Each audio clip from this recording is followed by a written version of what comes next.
안녕하세요. 투자의 모든 것 투어입니다. 오늘도 현대바이오, 한국파마, 필룩스 골드퍼시픽까지 오늘의 그 시장 상황을 한번 좀 같이 살펴보는 시간을 갖도록 하겠습니다. 현대바이오 같은 경우에는 오늘 장중에 27.38포인트, 거의 4만 원대 부근까지 갈 뻔했는데 장을 1시간 정도 남기고 좀 밀어버리는 그런 모양새가 나왔습니다. 결국에는 거의 3시, 그러니까 3시부터 20분 사이에 지금 뭐 27%, 4%까지 밀어버렸는데 고점을 찍고 이런 박스권을 만들 때 이쪽이 이걸 넘지 못하고 이렇게 밀리면서 전에 좀 만들었던 구간을 깨면 굉장히 위험한 자리거든요. 그래서 이런 자리에서 밀렸을 때 보통 이게 3시가 넘었기 때문에 내일장 뭐 단타를 위해서 갭 상승을 위해서 아니면은 오늘 시세가 좋은 종목들이 내일도 오전에 좋기 때문에 지금 시장이 좀 박스권이고 그러다 보니까 그런 종목, 어떤 종목들을 찾으려고 좀 하시는 분들이 선취매하기 위해서 좀 움직이는 그런 시간입니다. 그럴 때 3시에 되기 전에 밀어버렸죠. 한번 쫙 밀었다가 다시 좀 강하게 빨세가 나왔거든요. 그러니까 이렇게 좀 이런 모양이 나왔을 때 던질 수 있는 그런 좀 실력이 되셔야 될 것 같아요.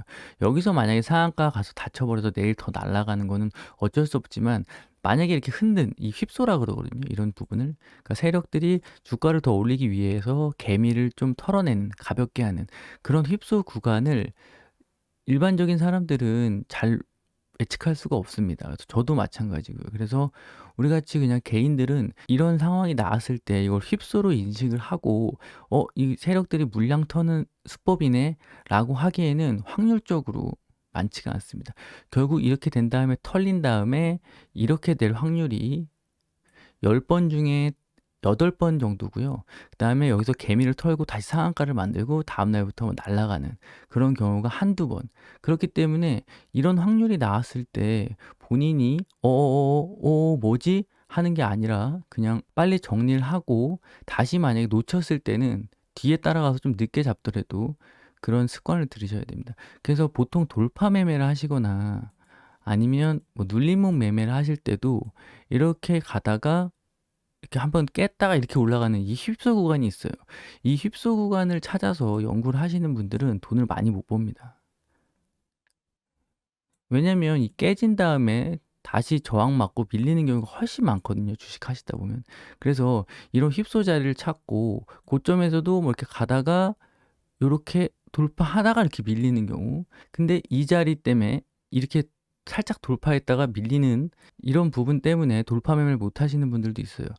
이렇게 가다가 이렇게 더 날아가는 경우도 많거든요. 그래서 이런 휩소가 확률적으로는 더 작다. 근데 인간이 보통 인간은 너무 거창하네요.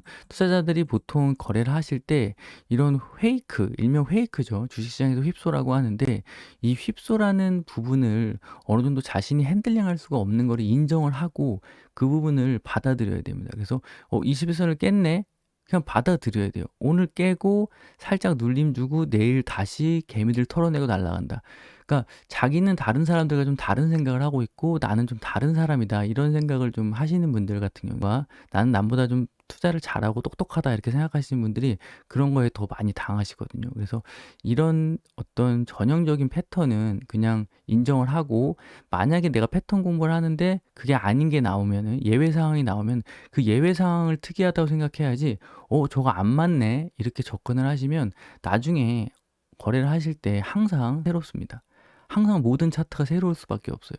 그 패턴을. 그래서 그 부분을 좀 신경 쓰셨어야 되고 그래서 오늘 뭐 이거 고점에서 평가손익이 뭐 30%씩 나다가 밀리신 분들이 좀 기분 안 좋으실 것 같은데 괜히 잔소리하는 것 같다고 들리실 수도 있겠는데 이런 자리에서 팔 수 있는 그런 힘이 있어야 되고 결국엔 제가 지난주에 말씀드렸던 것처럼 아침에 갭을 띄워서 이런 강한 장대 양봉이 나오면 차라리 조심을 해야 된다. 위에서 털고 나와야 된다. 분명히 말씀을 드렸을 겁니다. U자형 뭐 패턴을 만들어서 이게 옆에 컵에 뭐 고리 모양을 만들어서 올라간다. 이런 차트는 전반적으로 이렇게 앞쪽에 큰 저항이 있는 상태에서 이 부분을 하루에 옆에서 이렇게 돌면서 좀 소화하는 과정을 거치면서 우상향하다가 어느 정도 이쪽 매물대까지 좀 소화를 하고 날아가는 그런 흐름이 나와야 되는데 이렇게 급등을 하면 제가 위험하다고 분명히 말씀을 드렸을 겁니다. 뭐 이익 실현 하신 분들 같은 경우에는 당분간 좀 뭐 관망세 더 빠질 가격이 있으면 더 관망세, 만약에 날아가더라도 다른 종목으로 수익을 내시고 쳐다보지 마시고, 만약에 지금 뭐 들어갔는데 수익 구간이고 익절을 안 했다, 그러면은 반등 나올 때마다 물량을 줄이시는 게 맞고, 만약에 지금 여기서 물리신 분들 같은 경우에는 내일 이게 아침에 좀 시세가 날 수 있거든요. 왜냐면 이런 차트들이 보통 윗꼬리가 달고 다음 날도 어느 정도 20%대 이상에서 거래가 있었던 종목이기 때문에 아침에는 좀 4%, 5% 시세가 날 수 있거든요. 그럴 때 좀 과감하게 탈출하시는 그런 방법이 필요할 것 같고, 내일 아침부터 개파락 한다면 시간이 꽤 오래 걸릴 것 같거든요. 그래서 이것도 내일 좀 추가적으로 좀 지켜봐야 될 것 같습니다. 결국 제가 말씀드린 이 모든 거는 이제 기술적 분석입니다. 기술적 분석은 대응의 영역이죠. 기술적 분석은 뭐 펀드멘탈이나 아니면 회사의 기업 가치, 뭐 재무제표, 그다음에 퍼 이런 거를 체크하는 게 아니라 어떤 패턴이나 주가의 흐름, 가격들을 체크하면서 그날그날 어떤 모습이 보여지는지, 그리고 그거에 따라서 나는 어떻게 대응해야 되는지, 이런 대응의 영역이기 때문에 예측을 하긴 힘듭니다. 예측의 영역은 기술적 분석이 아니라 회사 자체를 좀 연구를 하셔야죠. 그래서 어떤 성장성을 가지고 어떤 모습을 보여서 나중에 어떤 매출을 올리고 어떻게 발전을 하겠다, 이 기업 가치를 보는 게 어떤 펀더멘탈이나 예측의 영역이고, 제가 말씀드리는 요새 최근에 뭐 저도 그 다른 쪽 그 뭐 기본적 분석이나 아니면은 펀더멘탈 쪽도 준비를 하고 있지만, 지금 단기간에 기술적 분석으로 말씀을 많이 드리는 부분이 있는데, 그 부분 같은 경우에는 이제 대응의 영역이에요. 대응의 영역.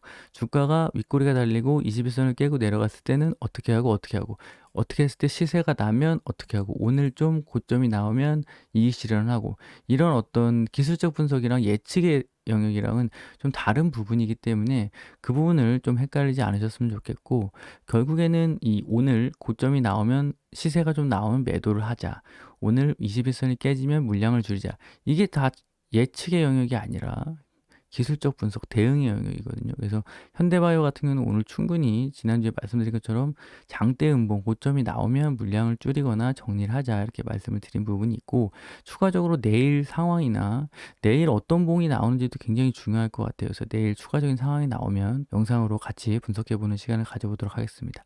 한국파마로 넘어와서, 한국파마는 오늘 결국 21선을 깼습니다. 21선을 깨고 갭으로 깼죠. 제일 안 좋은 모양. 제가 말씀드린 급등 차트에서 패턴들 많이 보여드렸죠. 기존에도 21선을 갭으로 깨면서 이후에 주가가 어떻게 흘러내리는지. 그래서 오늘은 한국파마가 가는 날이었고, 필로스는 조정을 받아도 뭐 크게 목요일날 발생시킨 저점을 훼손하지 않았기 때문에 오늘 필록스는 좀 도지형으로 옆으로 좀 흐르는 모습이 나오고, 골드퍼스픽도 마찬가지고요. 결국엔 한국 파마가 오늘 좀 상승하는 모습을 보여줬어야 됩니다. 오늘 한국 파마. 근데 아침에 갭으로 3% 이상 갭으로 뜰 때부터 많이 올라와 봤자 이 갭을 메꾸는 수준, 61,500원 수준까지밖에 못 올라오겠다, 이렇게 생각을 했었는데, 결국 시가 고가 형태로 하루 종일 10% 가까이 밀렸습니다.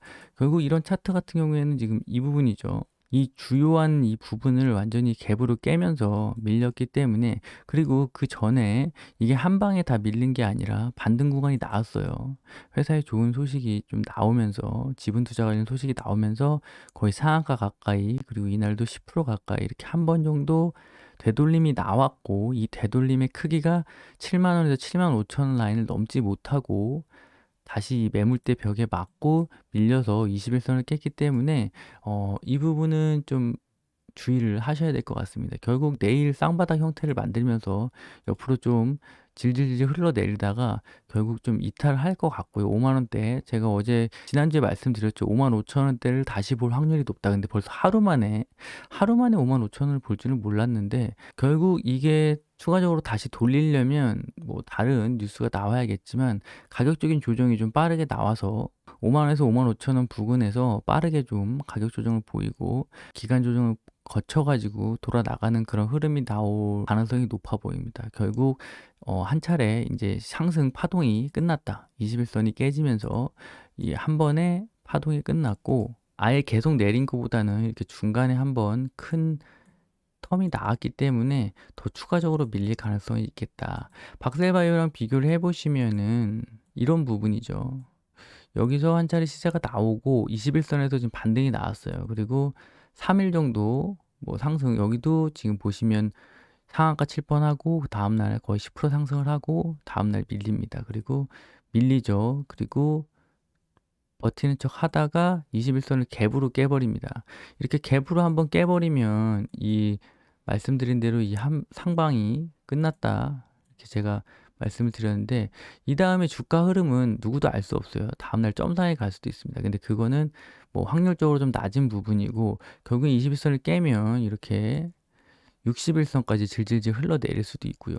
여기서 이렇게 기다가 다시 한번 또 이렇게 한번 치고 내려올 수도 있고요.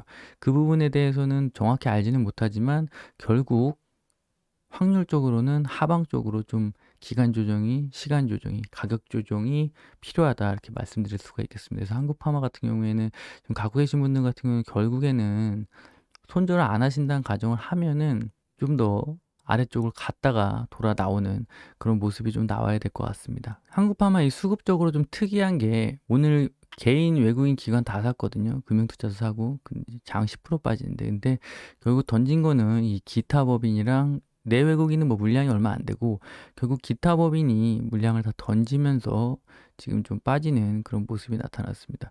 이날도 뭐 지금 이때죠. 결국 이 기타 법인이 사는 날 좀 상승하는 모습을 보였거든요. 얘네들이 이 지금 어떤 회사 자금을 가지고 법인으로 등록된 그 작전, 그러니까 이 지금 이 주가를 핸들링하는 애들이 이 기타 법인 창구를 통해서, 그러니까 뭐 기타 법인이라고 하면 그냥 똑같이 주식을 하는데 단지 그 회사 법인 명의로 산 그 계좌를 사용해 가지고 핸들링하고 있는 걸로 보이는데 이 뭐 당연히 개인이랑 이 기타 법인 두 가지로 지금 핸들링을 하고 있는 것 같은데 오늘은 그렇게 크게 물량을 서로 주고받지는 않았어요. 그래서 얘네들이 서로 물량을 뭐 이렇게 상한가 칠 때 4,000개, 여기 3,708죠.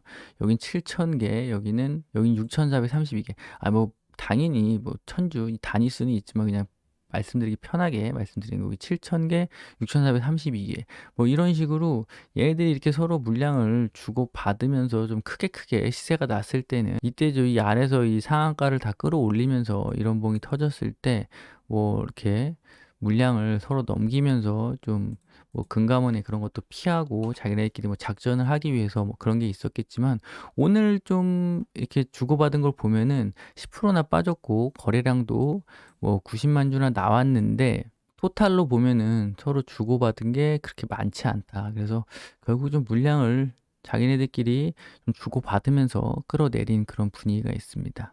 그래서 결국에는 좀 조정은 보일 것 같지만 어느 정도 이 한번 상승을 완전 급하게 했기 때문에 당장 완전히 죽을 것 같지는 않지만 당장 완전히 시세가 끝날 그럴 건 아니죠. 왜냐면은 상한가를 지금 이렇게나 쳤기 때문에 당장 뭐 지금 반토막 정도 난 거죠. 그래서 이거를 뭐 더 뺀다고 해도 당분간 21선을 깼기 때문에 이 가격대를 빨리 회복하는 게 좀 급선무긴 하지만 확률적으로는 좀 어렵다. 당분간은 이렇게 말씀을 드리겠습니다.